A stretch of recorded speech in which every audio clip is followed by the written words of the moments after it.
Um belo dia, enquanto eu estava lá trabalhando como gestor de RH, eu penso assim, a psicanálise não pode ficar só para mim e para o RH. Eu vou começar a fazer alguns vídeos para a internet.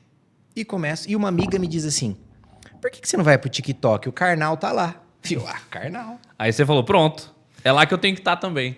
Eu faço um TikTok, começo a postar vídeos lá. Um belo dia eu tô com 300 seguidores, uma noite, né? E acordo com 50 mil. Caramba. E eu falo, meu Deus, o que aconteceu? Isso é real? E gente querendo horário, querendo fazer terapia comigo. Eu nem atendia, eu não podia atender. Nesses vídeos iniciais, você falava sobre a psicanálise como um todo. Eu falava sobre tudo. Tá. Mas o que viralizou foi um vídeo que eu falava sobre narcisismo e uma frase em que eu dizia, com narcisista não se negocia, narcisista se abandona. Que é o seu livro, inclusive. Mas deixa eu te perguntar, a Gabriela até mandou aqui no chat, a Gabriela que te conhece tão bem, né? Ela até pergunta sobre isso. Como que o tema do narcisismo entrou na sua vida? Teve alguma história com algum narcisista? Eu não sabia que tinha história com narcisistas. Mas eu vivia um relacionamento narcisista. Você viveu? Eu tive muitos chefes narcisistas. Não tô falando da Ju, tá? Pelo amor de Deus. Juliana! Que já foi minha chefe. Juliana foi um oásis no meio do deserto. Sim. Tive muitos chefes narcisistas. Eu tive muitos amigos narcisistas. Líderes religiosos narcisistas. Mas a gente não percebe por quê? Eu sempre fui muito religioso. É Deus que tem um plano na minha vida. Deus está me provando. Deus que está... Deus tem um projeto lá na frente. Passam-se 15 anos e o projeto não se realiza. Na verdade, eram conteúdos inconscientes que me colocavam nas mãos de pessoas abusivas e eu entrava nessa situação para me fazer de vítima mesmo, né? Deixa eu te fazer uma pergunta em cima disso, porque muita gente fala, ouve e vive o narcisismo, mas ao mesmo tempo não sabe na prática o que é o narcisismo. Eu queria que você falasse pra gente. Por exemplo, você falou que você teve chefes narcisistas, patrões narcisistas. Na prática, o que significa isso? O que você passou para detectar e o que as pessoas, e aí sejam em relacionamentos entre patrão e funcionário, entre marido e mulher, namorado e namorada, como que a pessoa detecta um narcisista e o que na prática é um narcisista? Vou responder essa pergunta. Ou uma narcisista, pode ser mulher também, claro. Vou responder essa pergunta finalizando aquilo que eu estava dizendo e já entro nela, porque vai ter conexão. Tá. Quando eu gravo o vídeo e viraliza, eu me torno especialista em narcisismo sem ser. Por meio de um vídeo. Por meio de um vídeo. Tá. Porque daí as pessoas começaram, eu quero entender, eu quero saber. E aí eu falei, eu agora preciso entender o que é esse narcisismo. E aí, claro, começa a pesquisar e começa a estudar o tema. Começo a publicar também no Instagram e, meu amigo, foi assim, em questão de 30 dias eu já estava com 300 mil seguidores. A coisa começou a virar uma bola de neve. E eu falando mais de narcisismo e mais de narcisismo. E eram vídeos de quanto tempo, mais ou menos, de duração? 1 minuto. Era vídeo curto? Vídeo curto. Aí eu vou para YouTube também e aí digo, não, então a partir de agora, aí entra o lado jornalista, né? Eu vou estar em todas as plataformas. Então, hoje eu tô TikTok, Kawaii, eu tô no Kawaii, no Facebook, no Instagram, em todas. No X. No X, em todas. Então, a partir dali, em que eu olho a psicanálise como uma oportunidade de um dia ser realmente psicanalista. Porque até então, eu queria ser um psicanalista dentro do RH. Alguém que entendia de gente, lia pessoas. E então, eu começo a pesquisar sobre o narcisismo, a estudar. Chego para os professores lá do instituto, onde eu tinha estudado, e digo, olha, preciso fazer alguma especialização, esse negócio está virando uma bola de neve. E a minha agenda começa a encher de gente, eu dobro o valor da terapia, continuo enchendo de gente e dobro o valor da terapia, e aquilo passa a ser uma nova fonte de renda para mim. Eu lá como gestor no Cicobi, e também como psicanalista agora atendendo na clínica. Você acumulou funções, então, ali. Acumulei funções por 5 anos. Fiquei exercendo as duas coisas. E então, eu começo a pesquisar e começo a olhar e falar assim, essa história é sobre mim. Eu não gravei um vídeo aleatório. Eu falei com a alma, foi por isso que viralizou.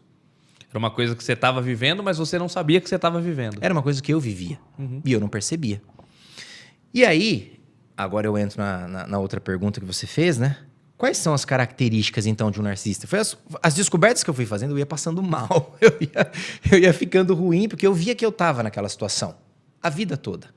Mas, quando a gente pensa numa pessoa narcisista, é importante a gente separar o seguinte. Existe a pessoa que ela tem um lado narcísico muito elevado e existe a pessoa que tem o transtorno de personalidade narcisista.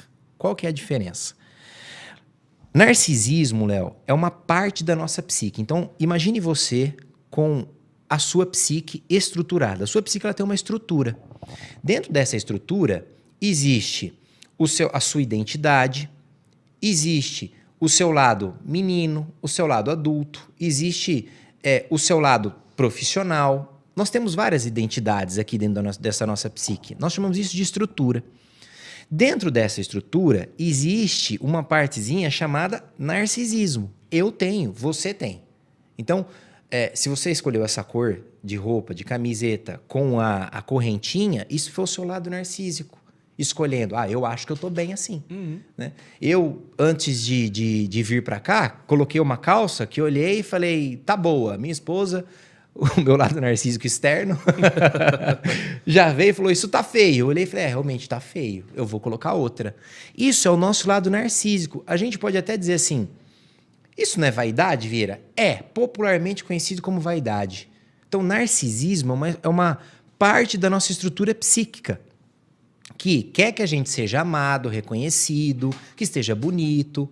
Isso é o nosso lado narcísico. E eles nos ajudam, inclusive, a buscar mais. Lembra quando você falou assim, Vieira, você sempre foi olhando para quem estava muito lá em cima. O que estava falando? O meu lado narcísico. Uhum. Eu quero ser o Zezé, eu quero ser o William Bonner. Uhum. O lado narcísico nos ajuda a sair da pobreza, da miséria. Ele é bom. Algumas pessoas vão ter esse lado narcísico muito grande. Na verdade, quando a gente fala que a pessoa tem um lado narcísico muito grande, no fundo ela tem um lado narcísico muito ferido. Então ela busca o tempo todo se validar em cima de você. É aquela pessoa que é um pavão, sabe? Chega aqui, quer se aparecer. Se fosse ela dando entrevista aqui, talvez ela já teria mudado a luz. Uhum. Não necessariamente ela tem o transtorno. Ela só é um pavão, ela quer dominar o ambiente, ela quer ser a pessoa que chega a ser até mal educada às vezes, porque ela não suporta o anonimato. Aparecer para ela é uma condição de vida. Essa é a pessoa que tem um lado narcísico maior. É um porre viver com essa pessoa. É chato. Só que esta pessoa, se a gente chega para ela, suponhamos que seja você essa pessoa, fala assim, Léo, cara, isso aqui que você tá fazendo tá deixando todo mundo sem graça. Você vai falar, não, imagina, todo mundo me ama. Daí vem o outro e fala assim, Léo, a gente ama você, mas tá chato. Sabe o que vai acontecer? Você vai chorar. Você vai para casa, você não vai dormir. Por quê? Essa pessoa, embora tenha o lado narcísico mais exacerbado, ela tem autorreflexão. Ela sente culpa, ela sente vergonha, ela sente medo. Tá, essa é possível tratar na clínica, trabalhar com essa pessoa para que ela melhore lá no final. É um porre viver ao lado dessa pessoa, porque ela quer se validar o tempo todo em cima de você, mas ela pode melhorar. Sim. Aí entra o transtorno de personalidade narcisista, que este é o personagem que eu tanto bato nas minhas mídias sociais. A pessoa do transtorno de personalidade narcisista, ela não tem autorreflexão. Ela não sente culpa. Ela não vê você no ambiente. Ela tem, do ponto de vista da neurociência, né, do ponto de vista físico do cérebro, uma ausência na ligação, ou no mínimo uma ligação menor entre a hipófise e entre a amígdala, entre a amígdala e o córtex pré-frontal. O córtex é responsável pela avaliação aqui que a gente está fazendo, o nosso raciocínio. A amígdala é responsável pela geração de emoções. Quando eu não tenho ligação entre o que eu vejo e o que eu sinto, eu simplesmente não tenho empatia. Então, naturalmente, do ponto de vista da neurociência, da neuropsicologia, eles são incapazes de sentir empatia. Então, aí que a gente entra nas características principais. Primeiro, o narcisista, ele é o do transtorno, né? Agora eu tô falando. Eu vou falar narcisista, mas agora entenda transtorno. Sim. O narcisista, ele mente compulsivamente, porque é só a verdade dele que interessa, não importa a sua. Ele mente compulsivamente. Ele não enxerga outra pessoa na relação, seja ela amorosa, seja ela do trabalho, seja ela religiosa. É somente o desejo dele. Então, se ele está numa relação amorosa, ele trair não é traição. É simplesmente a realização do desejo dele. Você trair é um ataque à soberania dele. Você não pode ter desejo. Quem tem que ter desejos é ele. Então, ele geralmente comete muita triangulação, muita traição. O narcisista, ele tem uma necessidade gigantesca de validação. Então, você tem que o tempo todo dizer que ele é lindo, maravilhoso, gostoso, incrível, inteligente. Deus na Terra. Só ele pode existir. O narcisista, já falamos, né, não vai sentir nenhum tipo de arrependimento. Ele pode... Aí, algumas vítimas, algumas pessoas na clínica já me disseram, né? Mas aquele meu, ele pedia desculpa, ele se arrependia. Tá, concordo, ele vai fazer isso. Mas como um ato de manipulação do outro. Então, quando eu percebo que eu tô te perdendo, eu não acho que perder você é importante. Mas perder você é uma derrota para mim. Significa que eu já não tenho mais controle sobre você. Então daí você vai usar da manipulação para segurar a pessoa. Então eu peço desculpas, eu choro, eu digo realmente. E aí entra numa outra característica. Sabe por que eu fiz tudo isso com você, Léo? Porque eu tive uma infância. Ai, porque o meu pai. Ai, porque a minha mãe. Ai, porque minha vida. Ai, porque minha ex. Ai, porque... E isso é mentira. E tudo isso pode ser até que seja verdade. Mas não justifica. Mas ele usa os erros das pessoas para justificar o erro dele. Sim. Veja, se eu estou num relacionamento, se eu traio a minha esposa, qual que é a atitude de um homem, né, de uma pessoa que não tem o transtorno? Olha, eu errei. Se você puder me perdoar, nossa, eu adoraria tentar de novo.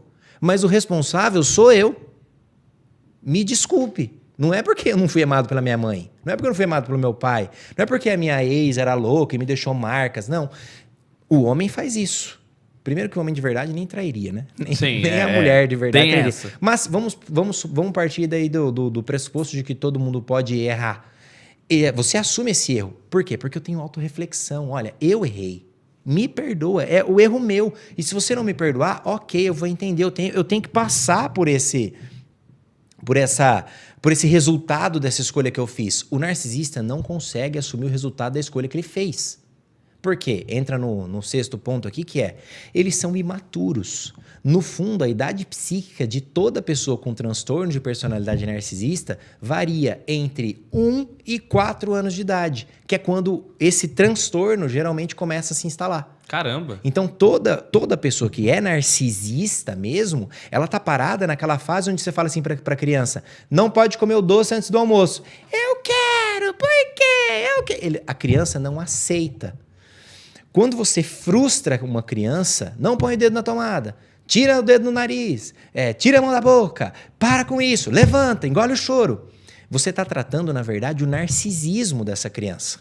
É por isso que os pais precisam entender uma coisa hoje. Deixar seu filho fazer tudo o que ele quer não é amor, é algo desumano. Deixar o seu filho fazer tudo o que ele quer, você está matando o seu filho, você está criando um narcisista. A criança sente amor na frustração. Não pode, não vai. Mas todo mundo está indo. Você não é todo mundo. Lembra que os pais falavam? Uhum. Quando a criança se sente amada, quando ela ouve não, quando a gente diz que não pode.